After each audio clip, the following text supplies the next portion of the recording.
Welcome, welcome, welcome, everyone. Look at the crowd. Woo!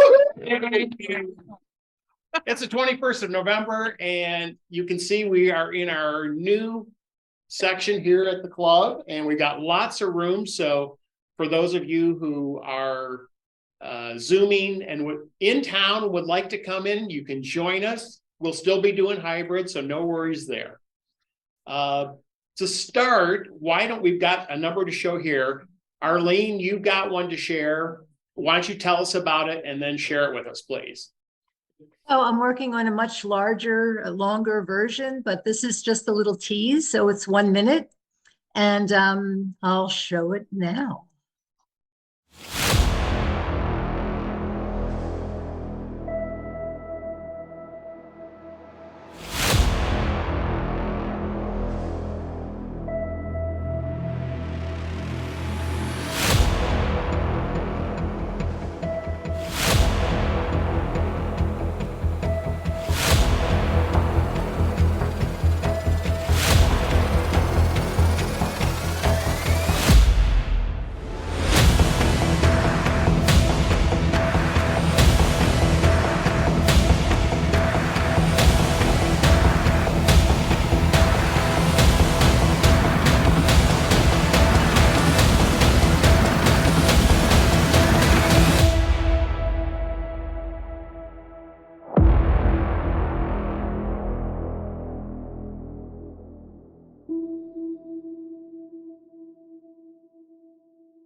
Very nice. Yeah. Love the music. Yeah, the music really adds that drama, which was great. The music is great. Thank you. Now, the quick question for you, on the opening shot, you had kind of this night shot and then you transitioned to the day. Did Right. you do something in Photoshop and then from I that did. day shot? Yeah, Okay. I did that. Yeah. Yeah, that Nice. was in Photoshop. Nice job. So is this what they famously call the cinematic effect? Well, I don't know. Oh, I just, you see that online all the time. And most of the time I just shake my head. I say, I can't tell what it is. But this is dramatic for sure. It's a great start. Now, where are you going to take this in terms of what else are you going to do in the video? So I have, I took hundreds in Yosemite. And so I'm just going to make a travelogue. But since my camera is broken, I can't do any narration.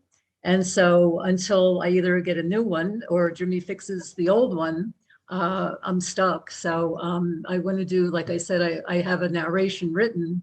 And as soon as I'll be able to narrate, then I can make, right now I'm working on the music. And so I have all the photos, the music, the videos, all that.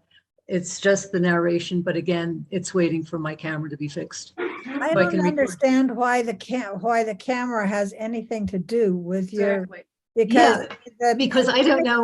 I guess I don't know how to record other than recording it from my phone. So my camera. So I have the camera. So I have my, I have my camera, and then I narrate. I'm reading, blah blah blah blah blah, and then I transfer it then to Premiere, and that's how I do it. Better ways. But I don't know. That's the only way I know. How else would I do that?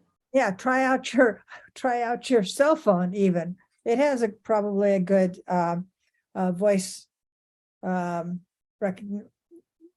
audio that you can record.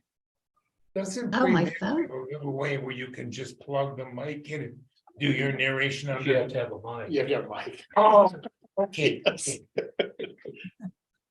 Well, Arlene, if you could always try your cell phone like Grace is suggesting, or at some point, if you want some help and the camera doesn't get fixed, let me know and we'll set up something here at the club where you can record your narration and then we'll give you a file. How does that sound? Okay, that sounds good. Okay. Hey, I can't wait for the final version. My son has climbed that a few times, and I'm sure he would be interested in it.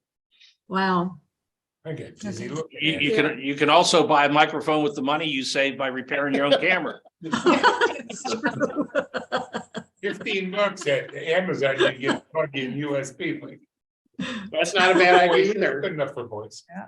Getting a little microphone that you can plug into your computer as well. So that possibly would be a thing, but if not, let me know and I'll be happy to try to help you with that. I have a question. Since I do a lot of recording, but I also steal, videos, or not videos, but music. How can I copy? Because remember in Audacity, you used to be able to download some videos, but now you can't do that anymore. How can you do that anymore, or can't you? In other words, if you see a Michael Jackson song, can you download that somehow? You talk about the music? The music, audio? Audio, You just put Audacity in and just turn it on so the recording device in Audacity is the sound card in your computer. Then whatever plays on the computer will record in Audacity. It's not doing it anymore. It doesn't do that. I upgraded and it's not picking it up. Kind of mad at it. Oh, yeah. That's copyright. Arlene, there's certain settings that you can use in Audacity, like Gene had said. And if you need help on that, I can help you. Okay.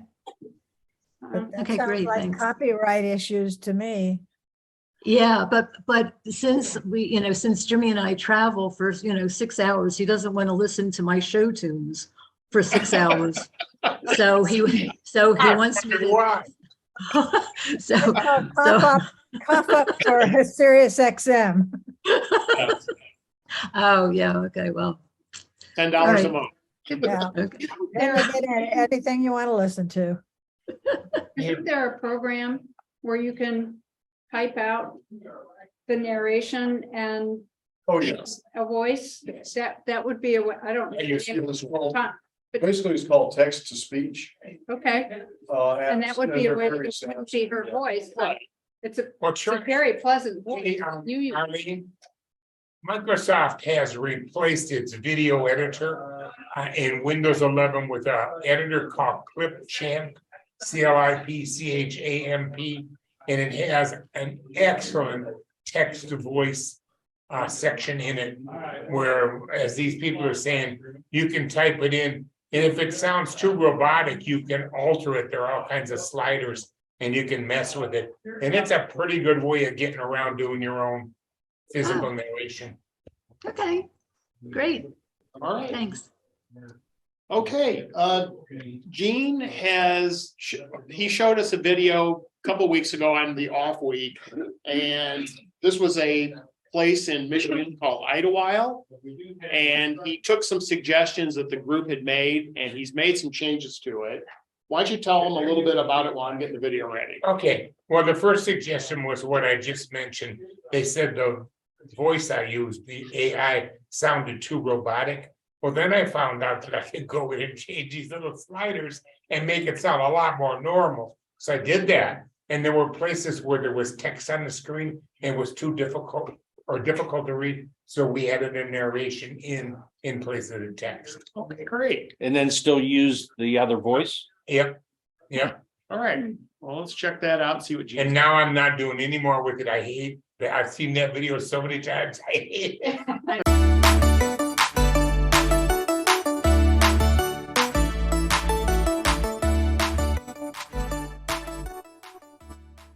We made a video, a while back, on ghosts and haunted places in Michigan's Thumb. Most viewers chuckled, but no one took any of the material seriously. In this video, we're going to visit some ghosts, not of the spiritual kind or paranormal kind, but cultural ghosts. For years stories have circulated about a town in central Michigan, Idlewild, that just disappeared. A movie was even made about it a few years ago.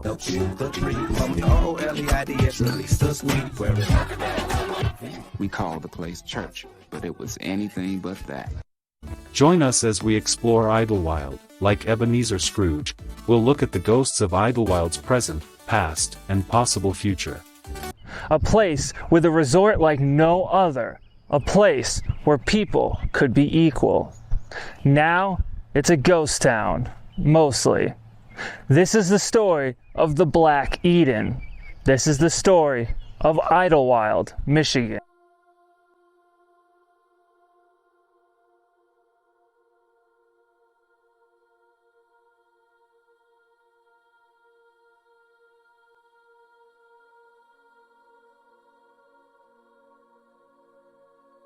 In the early 20th century, racism and segregation faced by Black Americans prevented them from visiting many resorts and vacation spots across the country. It seemed as if there was no place where they could relax and be themselves. That is, until the year 1912. The Idlewild Resort Company, abbreviated IRC, would be formed by 4 white couples. 2 of them were from Michigan, and the other 2 were from Chicago.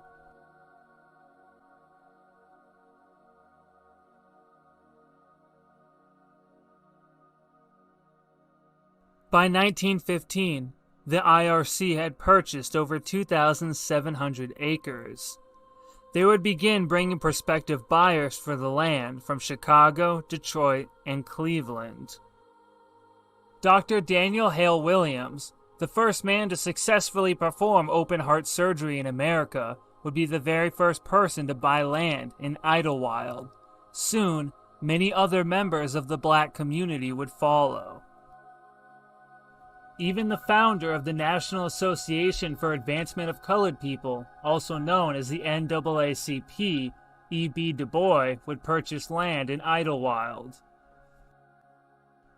In 1921, the original couples that purchased the land that would become Idlewild would turn all of their property and the management of the resorts over to the Idlewild Lot Owners Association.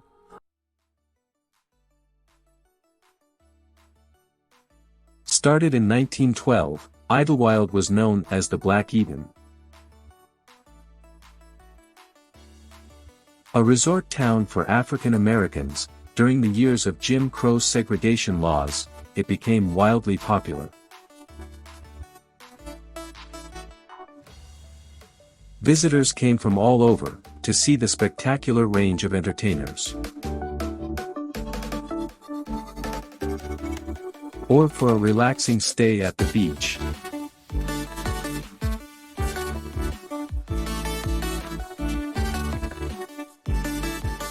By the 1950s, Idlewild had reached its peak, with tens of thousands of visitors arriving at the 300-plus Black-owned businesses each year. But, once the former white-only nightclubs and resorts opened to all, after the civil rights movement, and attendance dropped. The few remaining residents are trying to preserve the town's heritage and revive its history. The town is still largely vacant. You hear this? Listen. The sound of birds, breeze, and very little else. This is historic Idlewild, and this is Lake Idlewild in the early morning sun. This was one of the only safe bastions for Blacks to come, play, and stay from the 1920s really to the 1960s. Now, of course, it was known for its splashy nightlife, but today, present day, in the light of day, it is visible that Idlewild is a place in transition. The moment day breaks, the sounds of progress drown out the songs of birds. Neighbors say this house has been purchased and is being refurbished by a judge from Detroit. And then there's Doug Brown.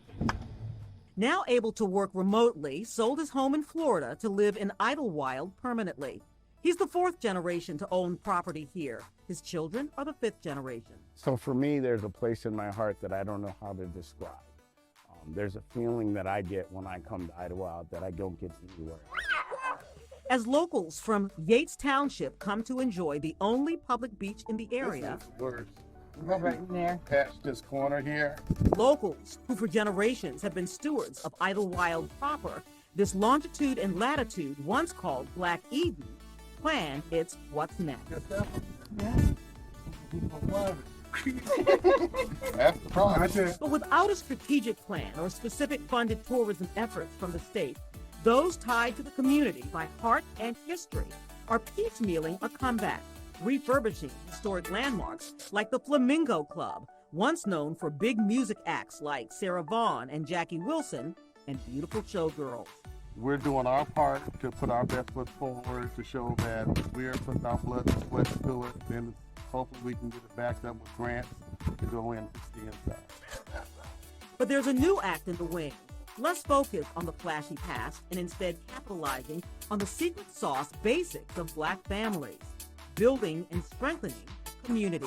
You come here and you're like, okay, and I'm gonna be okay because I'm surrounded amongst family. And when I say I'm surrounded amongst family, it's not blood family, it's friends, it's people that, just accept you as a community. Idlewild existed because of racism and exclusion in the early 20th century. Middle-class Blacks to wealthy business people and physicians, innovators, entertainers, athletes purchased here because Jim Crow laws gave them no place else to go. Now that Blacks can go and buy elsewhere, generations of Idlewilders are working to give Blacks a reason to come back and invest. Every Wednesday in the summers, the Idlewild version of Ladies Who Lunch, Pizza, Wine, Bridge, and 365 combined years of commitment to Idlewild. Denise Bellamy is the president of the Idlewild Lot Owners Association. Idlewild is known for music, and I was part of the Idlewild Music Fest, and of course music, I love music. But community is what's gonna keep us all together. Music can come later, it can come anytime, but families and people who have been here for generations, they've held it down all these years. And so moving forward, I think community is what is going to have more lasting power. 6 generations of my family have been in the house that I now own, so that's how long we've been coming up, a long, long time. Well, I think it goes back beyond the entertainment, and we have to start with why Idlewild was important when it started, because there was a lot of unrest in the country. People didn't feel safe. People were being lynched and harassed. Many of us are looking back to 1913 and 1914 up to the 20s, and we are seeing the same kinds of things happening now that used to happen then. We see people being accosted and harassed. We see people wanting to feel safe, people wanting to really celebrate what we have achieved as a race since we have been here. And people are now coming back. People bringing families up here, then their families can introduce their families, and that's how you keep things moving. One of the Detroit's newest lions, Devin Funches, has turned the historic Red Rooster into Peyton's Bar and Grill. The community up there and the families that's up there is history based, and just being a part of that and seeing them collectively come together, have a great time at the bar, just watching the cameras and seeing everybody just have a ball it's a blessing itself. Weeknight evenings are for relaxing, swimming, paddleboarding, drinking in the sunset, and the calm before the weekends. Weekends are a draw for families and fun seekers with an endless lineup of events, music shows, and reunions. We, the people of Detroit, come and do their Great Lakes People of Color retreat here for the 2nd year in a row. Summer Oasis Music Festival, Glamping Festival is coming back, so that's always a big draw, and people look for it. They like to hang out and party on the grounds, but they like to come and stay and have a bed and shower, sometimes. Idlewild, no matter how it comes back, will look and feel different. And even in this cocoon stage, as Idlewild is perched to emerge on the other side of history, a focal point of the growing consciousness of surrounding communities, those communities that once excluded the residents of Idlewild and forced it to become the Black Eden it once was, are now part of the inclusion of what it will become. In Idlewild, Paula Tutman, Local 4.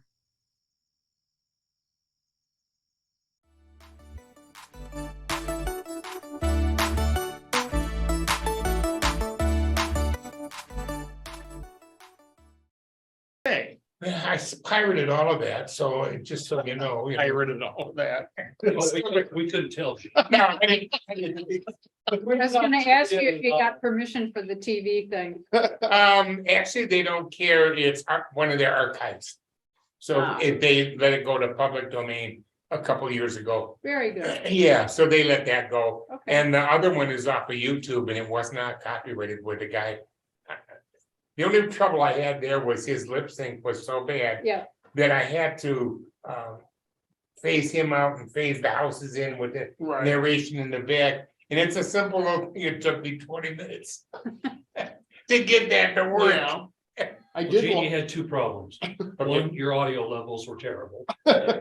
And two, the whole story is not cohesive because you've retold the premise of Idlewild 3 times. Yeah. Oh, he wanted to make. No, He made I'm trying to help you out. Oh, you're trying to help me out? No, But it's a marvelous story. Yeah. It is. I mean, It what is. a. And just for another cue, I'm working on another one that when I discovered the information, I couldn't believe it. I'm looking at these ghost towns. There's one, anybody here from Michigan? I am. You are, near Benton Harbor. And in its day, in the 20s, this place was a religious cult and it was worth billions in today's money. Read about that. Yeah, the House of David Yes. was incredible. And I've got a lot of their archives. They have a museum and they let me take pictures and all kinds of cool stuff. So I'm putting together a little thing on that one. Is that not the one that was celibate? Yes, And there's only so 3 of it's them like left they alive. said celibacy, and then now it's like, excuse me, but where's There's it gonna only go three- if everybody's? There's like 3 of them left alive. And the state of Michigan gets everything, but those 3 pass away. And it's now estimated to be worth about $500 million. Wow. Well, the celibacy is what drew you to it. Yeah, right. That's what Just check it. That's my interest, you know. And no, it's amazing. They own Studebaker, they own Consumers Power. They invested money all over southeastern Michigan. Great story. Yeah, it is. So I'm digging in that one. So how did you come across the Idlewild? How did I come across the Idlewild? I worked with a lady who had a house there. And she had told me about it. And then I went on a cross Michigan bike ride, pedal across lower Michigan. And they stopped at Idlewild, 750 bicycles. We all paid $10 a piece for lunch. And the money went to Habitat for Humanity in Idlewild. And we were so impressed with the place. It just kind of stuck in my mind. It's in Michigan's poorest county. It's in Lake County, Michigan. You know that. For the Michigan Department of Social Services Yeah. for my entire career. I knew the county director in Lake County. And he was also a joint county director in Ludington. And I forget the name of that, Oceana County. So nice man, Felix Younger, who's now passed. But anyway, Felix was absolutely amazed at all of the history there. And I knew somebody who did the 1970 census walk through Idlewild and got many stories. So it was really a nice job that you did, Jim. Okay, From yeah. Michigan? Yes. You are. Okay. Yeah, I'm a retired Detroit school teacher. Oh. For those of you that don't know. Yeah. And you're still alive. Yeah, and I worked in middle school. Amazing. Middle school, my whole career mostly. And the big thing is you're upbeat about it. Part of what I did was what I'm doing here. My last 5 years I was a supervisor for instructional technology. So we did a lot of this kind of, stuff. It's fun. But the Idlewild thing, there's some, beautiful history there. I have an undergraduate degree with a history major. My wife said it's trivia. Everybody asks, well, what did Gene have a degree in? She said trivia. Nice. Well, one of the things that go ahead. One thing, it's just kind of nitpicky that I noticed on the Yeah. video was the narration said visitors, but the written word said vacation. Yeah. What was that again? No, there was one word, there were a couple places where the word on the screen was not the word in the narration. And And it was close. He just wanted to throw that in and see if you're attentive. No, I just didn't want to do it over one more time. I got tired of looking at that. Yeah, you do that. Yeah, well, the one thing that I'm glad that you did, that we had talked about, was adding that voiceover for when we had the picture with the words. Oh, yeah, Because yeah. that was the thing Yeah. before, where we were trying to read the words and yet you're not able to look at the picture, so at least that way you're getting the message across. So that part was definitely. I made it for Showtime. I mean, honestly, that's what it was. Okay. That was the end. All right, well, thank you. Linda, why don't you tell us about this video that you brought us today? I can't remember the full name of it. It's because it was so American long ago. something, American Heartline. Oh, American Heartline.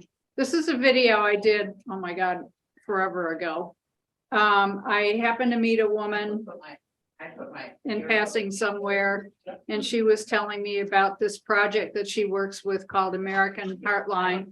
And it is a group of people that used to get together at the Continental School and bake chocolate chip cookies and send them to active forces people overseas. Oh, wow.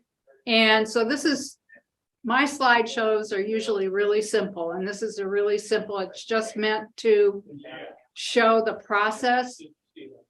And you'll see how many people does it take to make, I don't know, 400, 500, 1,000 chocolate chip cookies, and that's how it starts. So I had asked her, I said, does anybody ever photograph this before? And she said, no. And I said, well, would you like somebody to photograph it for you? And she said, well, yes. And so I decided to make the slideshow for them. And then they started putting copies of the slideshow, the DVD, in the box of cookies so that people could see what it took to create this 50-pound box of cookies. Wow. Well, cool. Well, let's check that out. Wow.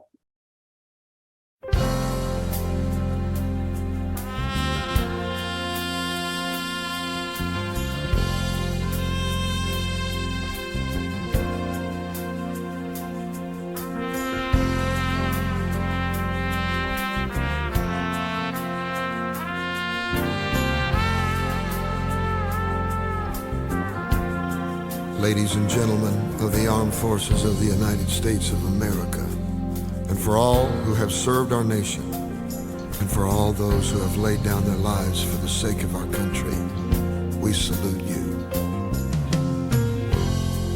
When you leave your home and family,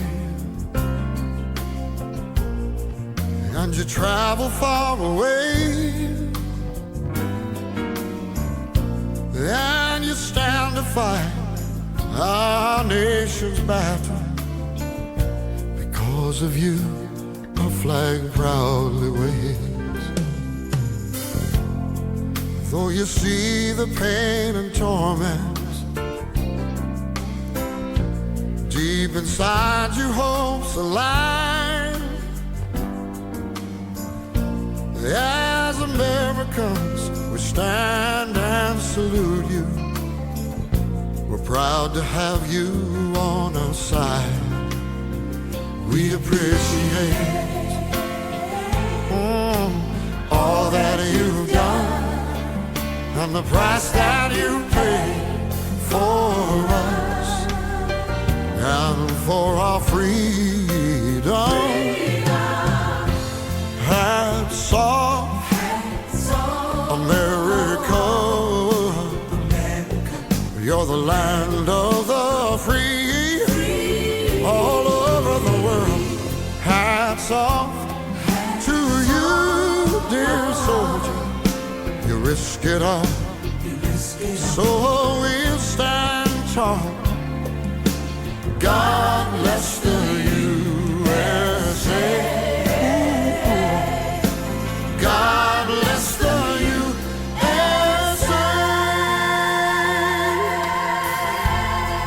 Somewhere in the world, a soldier stands guard from a battle line.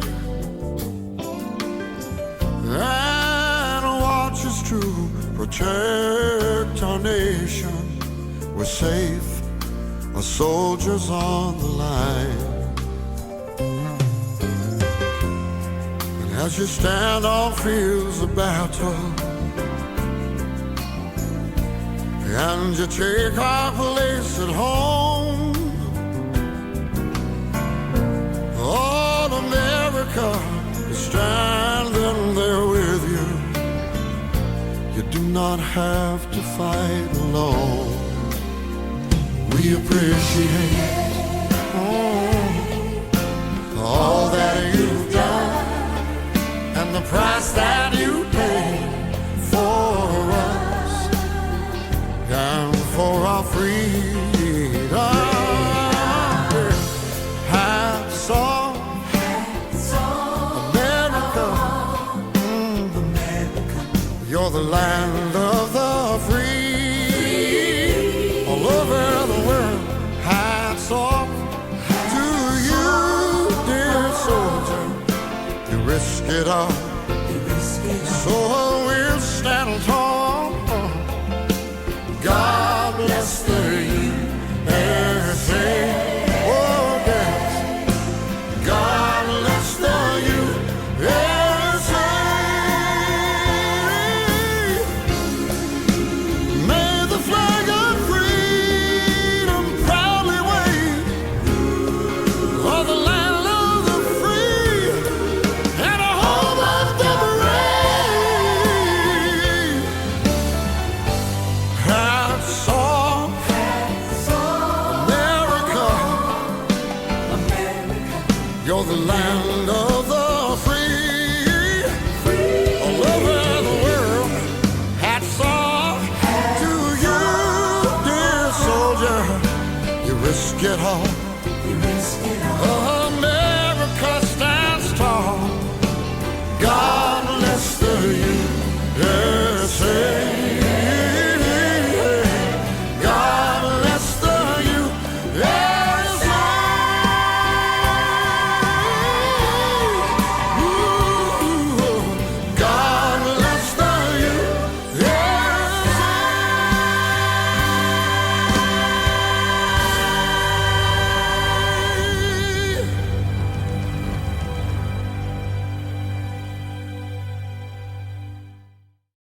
All right. Wow, Linda. That's a good one. That's Thank excellent. you. That was really good.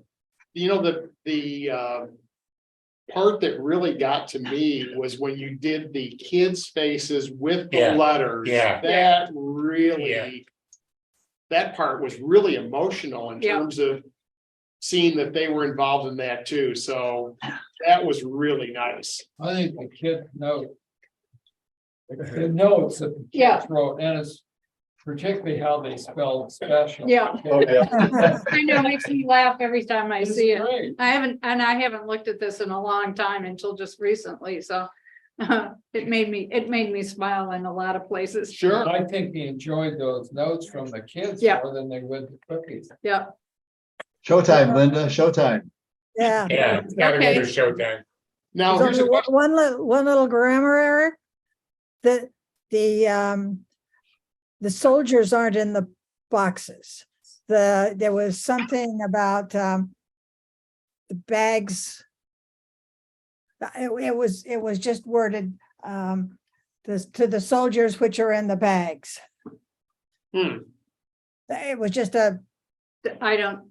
a grammar where it thing would be. that I caught, yeah. But not worth doing anything about. It's Nobody so else old, I'm not sure I could anyway. Not really worth mentioning, sorry. Now, here's an interesting question for you. Mhm. You did this a number of years ago. I think it was 2009. Wow. Wow. Here you are now, you've got more knowledge.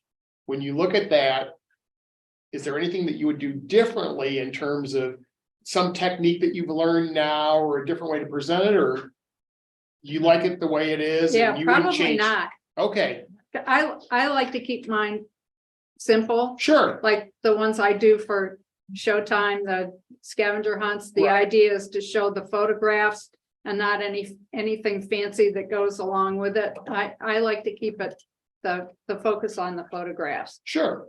Oh, I mean that in the sense Yeah. that, like, sometimes when we do something from, like, a first video we've done, or a couple, from a long time ago, Oh. and you think, gosh, now I know all this, I know this knowledge, I would do this, or I Right. would do that, and change this up. So I'm just curious about that. One of the best parts of it, I think, is the fact that I was able to find that particular piece of music Mm-hmm. that went through the entire show. Sure. And the music told as much of the story as the visuals did. Sure. Now, do you remember who did the music? I was afraid you were going to ask me that. I have it somewhere on my computer. I could dig it out. Yeah.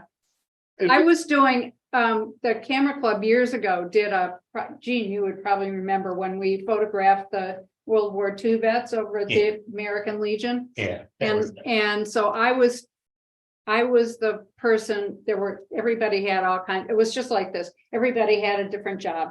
My job was to process the photographs that were taken, and any photographs of stuff they brought in. There were some POW cards, and some of the things that the vets brought in were unbelievable. And then I made slideshows out of them. Okay. And so in making the slideshows, I had a huge bank of music like this. And I think I probably found this as I was doing this. I did eight different slideshows. That was a great project. That was really fun. I'm going to put a plug in here.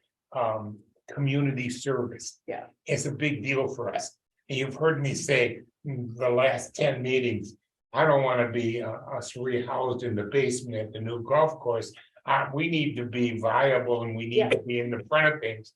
And community service is a big deal. If we can do some things like that. Tom's done some stuff with the Tour de Tucson.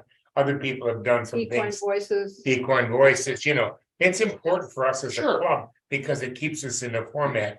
And I saw Bob Pollack in here the other day, and I'm going to have to contact him. Bob and the University of Arizona cheerleaders took the last surviving people off the USS Arizona to Washington a couple of years ago. Okay. And Bob took pictures with them the whole way. Yeah. Yeah, you know that, see? Yeah, there are no survivors now, but he did.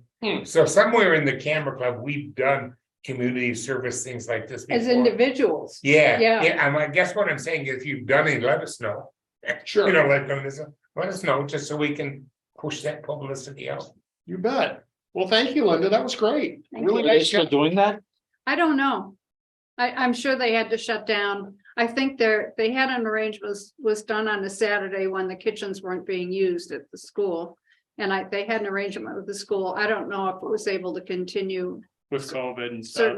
Certainly not during COVID, but I have no idea. It takes a lot. I mean, you could see it takes a lot of people to do that. And sure.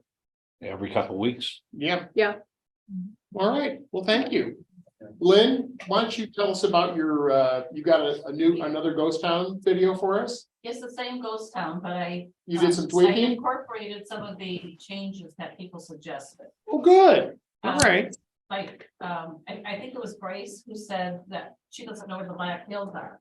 So I found some maps and put the towns where they actually are on the map to give the vicinity. Okay. So people have a clue where the Black Hills are and where in New Mexico the other ghost towns are. And I added like South Dakota and New Mexico by the city. Okay. Cities. Right. The little towns. Okay. So, well, let's check that out.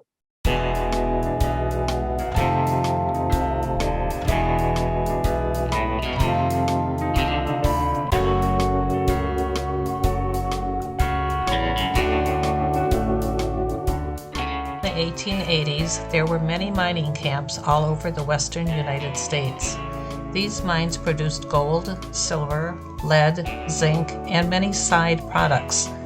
Many mines were shut down in the 1930s, 1940s, and 1950s. We were fortunate enough to see some of them before they were bought up and boarded up.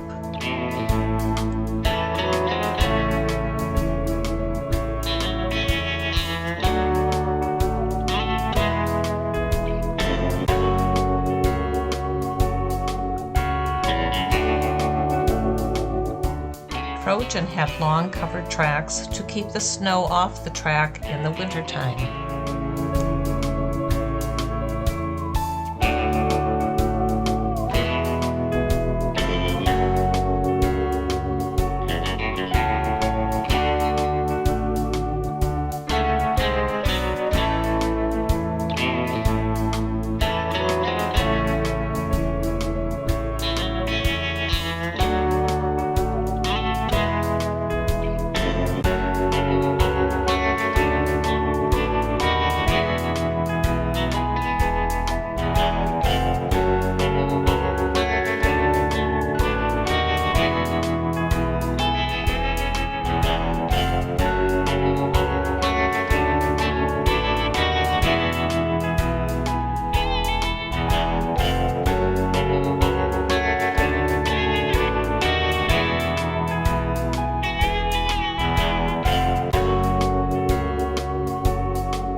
Most mines had buildings left, but the Etta mine was a giant hole in the ground. There were trees growing far below the ground surface.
Riders rode from Kingston to Hillsborough to warn residents of flash flooding coming down the canyon.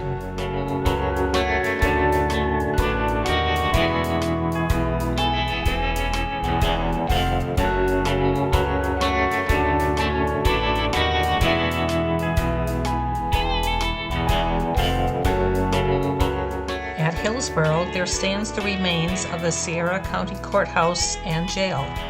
This is the area that Billy the Kid spent some time during the infamous Lincoln County Wars.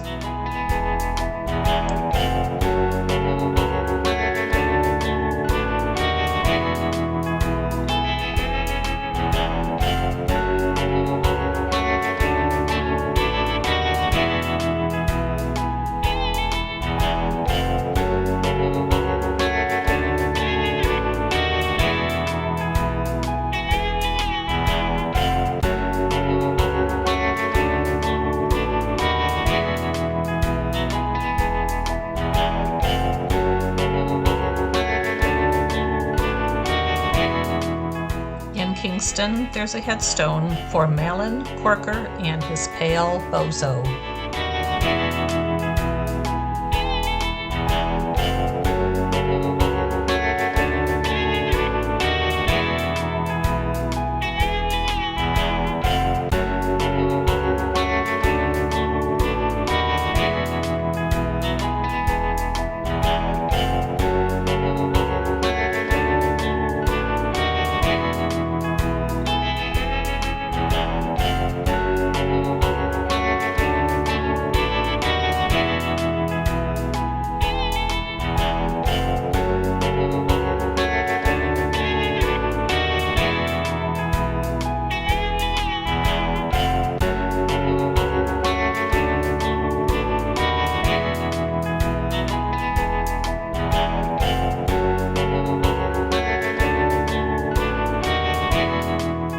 Chloride had several old buildings that had vaults, fronts, corbels, and a fancy door latch.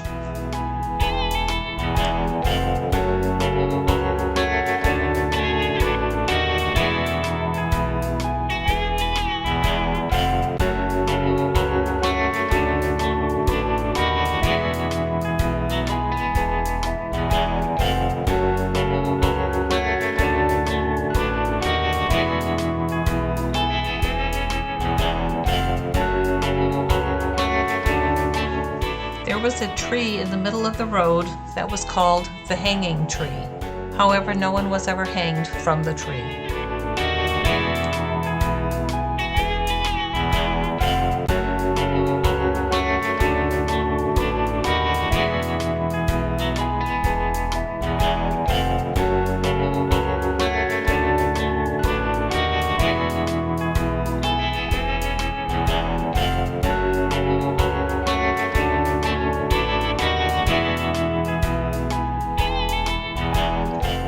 There was a headstone that simply read, "Killed by Indians."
San Pedro was home to a wooden Catholic church and long adobe ruins. The builders used wooden pegs instead of nails.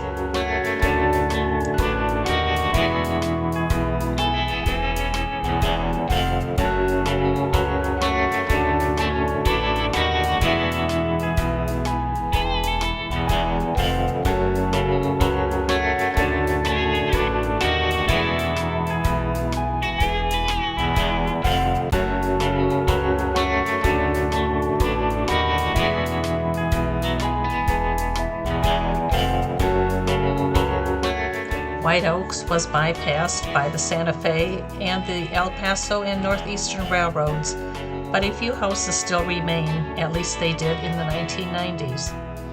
Billy the Kid occasionally visited White Oaks. The remains of the Exchange Bank was a reminder of the Billy the Kid era.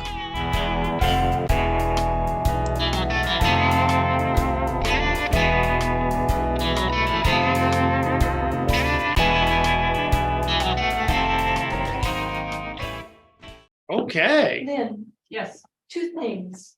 One is that when you do the picture of the hanging tree or talk about the hanging tree, you talk about show the picture where it looked like there's a tree that the road goes around, and then you talk about the hanging tree and show a picture of the building. Maybe you should switch those two around. Oh.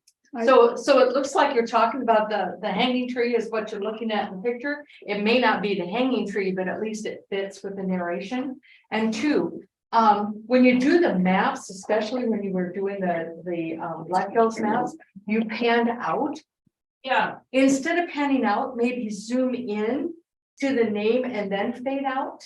Yeah. So it looks like you're going right to that town instead of you're leaving. I Because know I I can had tell trouble you- with the pan and zoom. Ah. And it was like, okay, I'm done. Okay. I've been there. But I can tell you from personal experience, once you go to the Black Hills, you don't need to go back to Pier. No. Yeah. Here's my hometown. Do not ever say Pier. Oh, that's a big next to that. controversy there. Oh, it's pier. It's pier, as in walk off the end of a long pier. Because it's named for the shale that's underneath the ground. That's it. Go ahead, Linda. Well, that was a lot of work to give me a geography lesson. And I appreciate it. I kind of would agree and especially in the North Dakota, when you zoomed into, you probably don't need to zoom back out. But anyway, thank you. Now I know more about the routes in New Mexico that one would take to see all of those places. Yeah, we were there. We were actually in New Mexico in 1991. So what it's like now, I don't know. Probably one of the easier things you could Just speak could up, do to reduce the number of map images you show is just say there's a huge concentration of ghost towns between Truth and Consequences and Silver City. And then just kind of hit the map or just do the. Okay, so it was too many maps. Yeah, I think so, but the good thing is, you can sit there and just highlight the fact they're all concentrated in this one area. Right. It makes me want to go there. Go ahead, Linda. There was an earlier, from where Monica was talking about the hanging tree and the hanging tree and the narration didn't match. Way earlier, you had another area that was very obvious to me where you had the narration that ended up with an ornate door handle. Right. And that narration came way before the actual photograph, the actual images. Okay, so all that needs to be closer together then? Or when you say an ornate door handle, the narration should say ornate door handle. Okay. Right. and show the image. Yeah, It showed exactly. the image Yeah. of the door Yeah. handle at the same time. Okay. And one more thing, Don't make her cry now. You guys did that once So before. I know Linda from a long time ago. Oh, okay, I'm just checking. So you're used to it. no, I'm, the music was way too It monotonous, was repetitious. way too I know, I monotonous. wasn't- my mind is working. All right. So much. I don't, Kevin is nodding his head through the whole thing. Well, I have a condition. He was, I noticed he was making the beat with his foot, so I saw He that. wasn't the only one. Simple mind here, right here. Yeah, I just got. One thing I will say, which I'm very proud of you, is the audio levels. Yeah. Because Yeah, last they're nice, time we yeah. had the issue of it was so low. Right. Did you re-record everything or did you increase the levels in your editing? Yeah. Okay, it was much Yeah, real good. better. I mean, I didn't even have to adjust the TV at all. If you remember last time, I noticed that. I didn't touch it, so good job. So what we did was, raise the DB, something. Yeah, and yeah. Did other things, and I don't, Ken did that. Well, good job on that. So much better. What Levels are program much are you better. using to make it? Printer Elements. And So do I. these pictures were all scanned from slides and negatives. Good job. Yeah. Just one other, and it's not a big deal or anything, but when you showed some of the old photos and everything, and there was black, there was a whole lot of noise in it. And so it almost looked like there was you were looking in a building and you saw this open window and everything in black. And was that an image in there or is it just? That's just how this film came. Right, and you can probably, You can if fix- you want to, you can fix the that. noise. Go in and take that noise out of there, so it would just be black. Okay, I can show you how to do that. okay. Oh, did you notice the person with the red hair? That was me. I did, yeah. Well, much better job. Way to go on that. That's nice to see that improvement. So good job.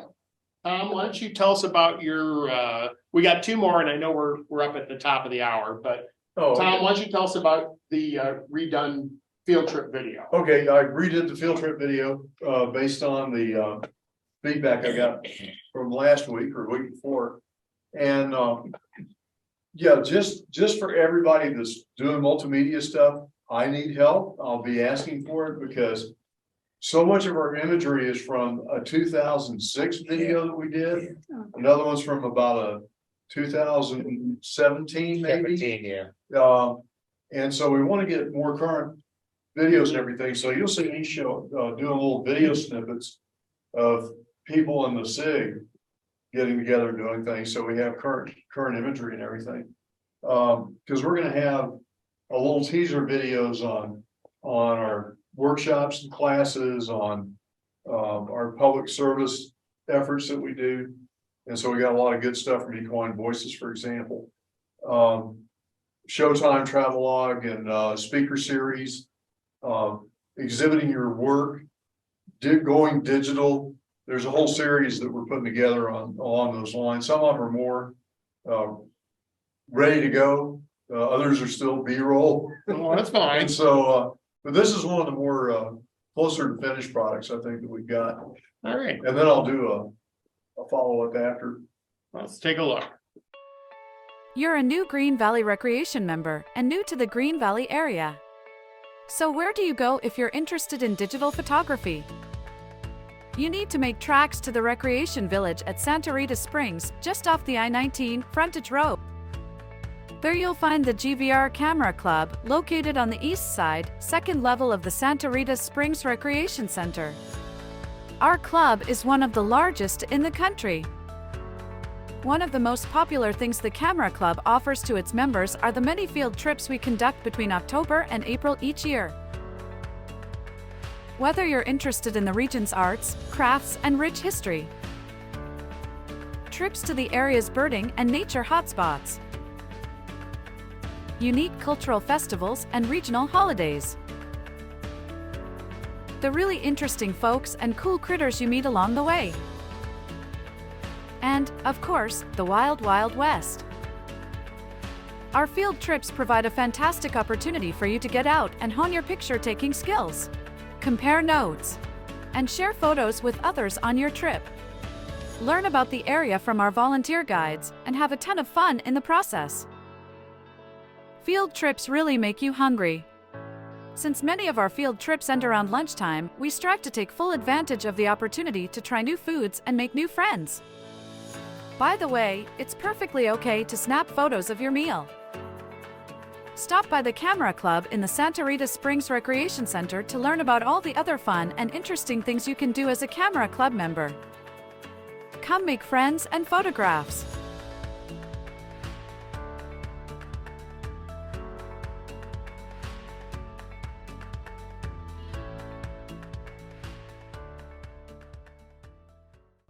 All right. Nice. Super well done. One Super grammatical well done. correction. It says, where do we go next? Shouldn't be an exclamation point. It should be a question mark Oh, in the in the introduction. So, Tom, I really like this I idea. don't I'm have a glad you're question mark. doing You have an it. exclamation And point. I'm wondering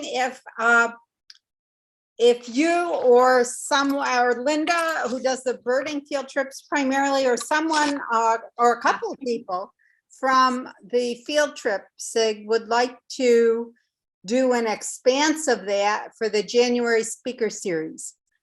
Sandy Ostroff is going to do December's on the Fine Arts SIG. And I'm sure you've got a lot of gorgeous photos that people took in those field trips. I mean, you showed some, but there's many more, especially the birding field trips might be of interest to people. And it's a way for people to finally get back to being with people rather than just Zoom. So I see Linda's there and Tom's there. Could you talk about that and see if you might like to do that? I will be more than happy to talk about that since I'm the field trip facilitator. Oh, is that Monica? Yeah, it is. Oh, hi, Monica. Good. Linda is now just going on the trip. She's enjoying the trip. I know them well. I can't see the faces. I'm now a paid attendee. Yeah. Yeah. That's paying a great attendee. idea. I will get with Mike McMinn, who is now the bird trip leader. He's leading all the bird trips this year, and he's also the head of the birding SIG. We'll also I'll also get and find out from people who some of our past leaders if they have pictures of some of the trips that they've gone on, and I will do my best to come up with something before January. Okay, yeah. I know December 9th is that Mescal field trip. Yes. And our last And the 17th speaker was wonderful on the Mescal set, the historian for that, Don Hawkins.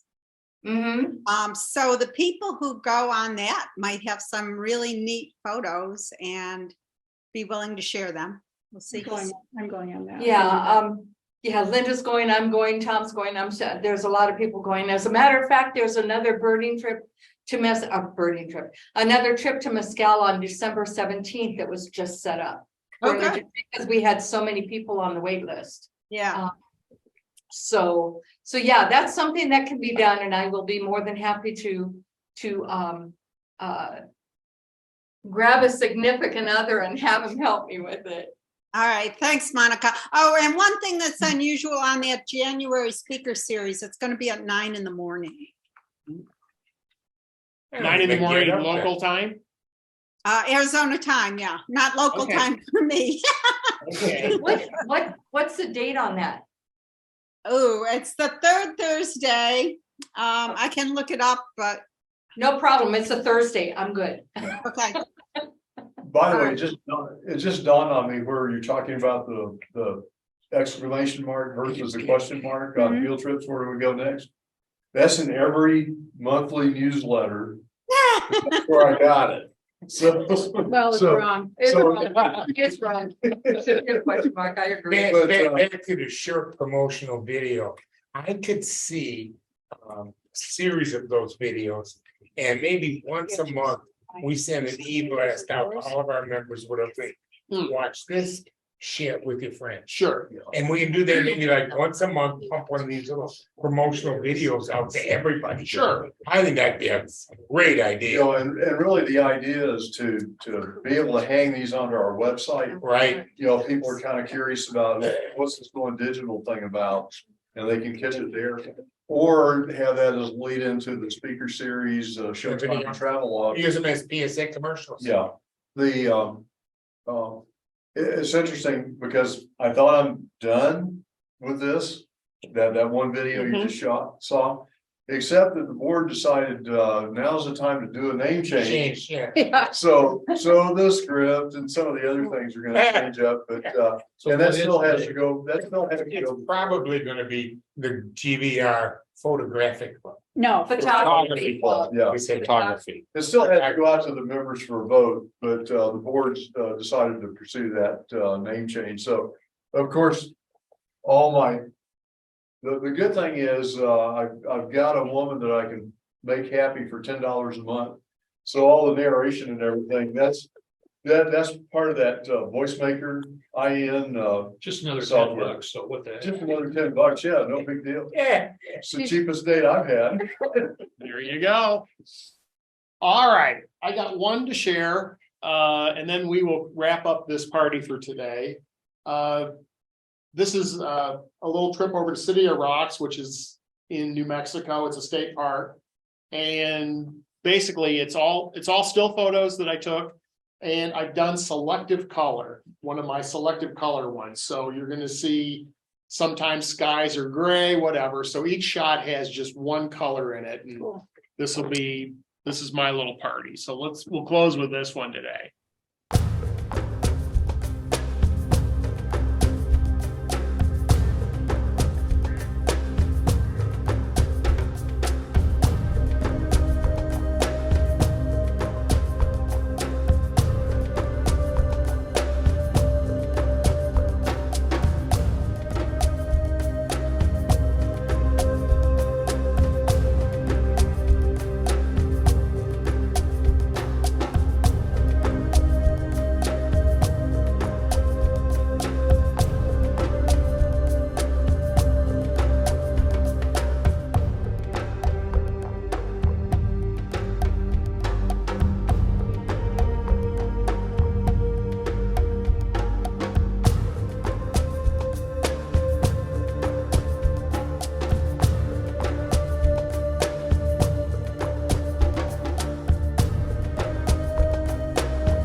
Well, thanks. That's an interesting technique. Yeah, you know, the thing that's fun is you could have those pictures be all in color. You could do them all in black and white. And originally when I was thinking about it, I thought I would do it just in black and white. And then I was starting to look at the pictures. I'm like, okay, let's just screw around and have some fun and go in and do some like selective color. So now, did you do that selective color on the video end or? No, it's all in Photoshop. Photoshop. Each individual picture is being processed a different way and deciding, okay, what color do I want there to be? What colors do I want out? Kind of a thing. So anyway, just. Can you do that in Elements, Linda? Yes. Yeah, should be able to. Oh, Kevin, your close-ups, is that macro photography? Is that what that's called? Well, sure. Okay, so I always enjoy that, your macro photography, but I especially enjoy it because not everybody does it. So it's like a refreshing way to look at stuff and see things through you. But I'm glad not every production that somebody from Multimedia SIG is going to that. I guess I say that mainly for the new people to sort of see what it's like to find a style that's you and use it. You do a good job at that. Well, thanks. One of the other things I'd like to point out, because I know I'm guilty of this and I'm trying to get better at it. When you Ken Burns it and everything, it's just a little bit and everything. It's not a big zoom and everything, because I think when you do the big zooms, you kind of lose what you're looking at and everything. Sure. That just does it gradually, and that's a really nice effect. Well, I think that's it's a pacing thing, and also too, going with the flow of the music. So the music has kind of got that same sort of feel. So you're trying to give it that mood by having it be a little slower, and not, like you said, zoom way in. Yeah. So I really like the music with that. Well, thanks. Yeah. All right. Well, anyway, well, thank you. I appreciate that we have such a good crowd today. This has been wonderful. We're looking forward to more. We've got next Monday is the 28th, I believe. And Doug has a question. I just have to comment that Equine Voices thing was tremendous what you did.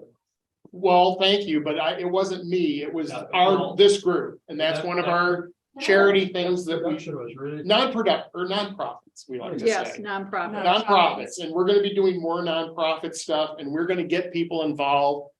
We still have more work to do on equine voices, but, and we will have some sessions here in the club where we're gonna do some more editing like we did before. We're also going to do one on audio.